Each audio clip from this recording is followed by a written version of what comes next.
Selamat siang Bapak-Bapak, Ibu-Ibu, saya Vivi Nur Hidayah. Izin juga nanti dibatasi karena banyak ya Bang ya. Singkat, padat, yang menjadi poin-poinnya saja. Terima kasih. 10 menit yang mulia. Assalamualaikum warahmatullahi wabarakatuh. Saya Vivi Nur Hidayah. Saya diambil dari keluarga orientasi sirkus Bapak Frans, Tony, dan Jansen. Itu saya tidak tahu Pak umur berapa tahun dan diambil dari mana, saya juga tidak tahu. Saya tahunya dari sejak umur 2 tahun itu saya sudah dilatih sirkus di rumah Pondok Indah. Setelah umur 3 tahun, 4 tahun kemudian saya dibawa ke orientasi sirkus. Sebentar, namanya siapa tadi? Vivi Nur Hidayah. Vivi Nur Hidayah. Oh. Iya, Pak. Nah, setelah itu saya dibawa ke orientasi sirkus. Setelah itu saya dilatih seperti biasa. Saya mendapat, masih umur segitu saya sudah mendapat kekerasan ketika saya tidak bisa dikasih latihan, misalnya nggak bisa, itu saya dapat pukulan kayak tendangan di rotan, itu sudah hal biasa buat kami. Terus setelah sekitar saya umur 12 apa 13 tahun, saya dipindah ke Taman Safari Indonesia. Taman Safari Indonesia Cisarua Bogor. Dan di sana seperti biasa, saya pikir hidup saya lebih baik di sana. Saya tidak dapat penyiksaan. Ternyata di Taman Safari saya lebih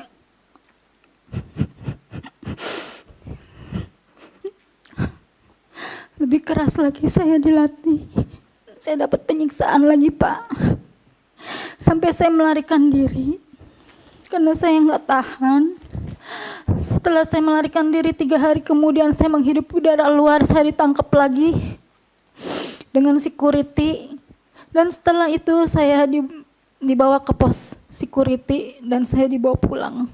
Di tengah jalan pun saya sudah dipukulin, sudah dikata-katain kasar seperti binatang. Sampai rumah saya dimasukin ke kantornya dan saya disetrumin, Pak, pakai setruman gajah sampai saya lemes, sampai ke kelamin saya disetrumin. Akhirnya saya jatuh, saya lemes, saya minta ampun, saya sakit, tapi dia tidak mendengarkan omongan saya, malah dia menambahkan pukulan itu. Setelah itu saya jatuh lemas, ditarik lagi rambut saya, dijedotin ke dinding dan saya ditamparin dan perut saya ditonjok dan ditendang. Akhirnya saya ngompol di situ. Setelah itu saya dirantai selama 2 minggu, dipasung.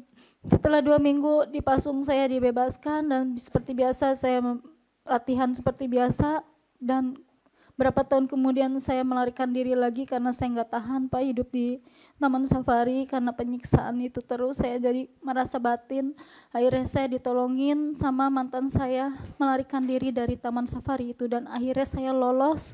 Saya dibawa ke Semarang, saya dinikahkan dan akhirnya saya memberanikan diri melapor ke Komnas HAM Bapak Mulyadi waktu itu. Dan waktu itu saya langsung ditanggapi nama beliau dan saya dibawa ke Komnas HAM Jakarta. Dan di situ saya dipertemukan dan pertama saya lapor dulu ke Mabes Polri. Saya bilang saya dipukulin, saya tidak tahu orang tua, Pak. Saya tidak punya identitas. Tapi orang Mabes malah nanyain, kamu dipukulin, punya bukti enggak? Bukti apa, Pak? Bukti visum. Saya bilang, saya nggak ngerti visum itu apa. Dia bilang, visum itu kalau kamu dipukulin ada bekasnya. Saya kan nggak ngerti pada saat itu visum itu seperti itu. Saya bilang, saya nggak ngerti, Pak. Akhirnya dia bilang, kasusnya sudah kadaluarsa karena sudah kelamaan. Ya udah, akhirnya kami pulang dan kebesokan harinya kami dipertemukan dengan pihak Taman Safari yang bernama Bapak Tony Sumampau. Dan kami dipertemukan dan di situ kami bertemu dan disarankan dengan Bapak Mulyadi untuk secara kekeluargaan. Tapi kekeluargaannya itu sampai sekarang tidak pernah dilaksanakan sama dia, sama mereka Taman Safari. Malah saya sudah di SP3, Pak. Kasusnya di SP3 dan ternyata sudah ditutup kasusnya.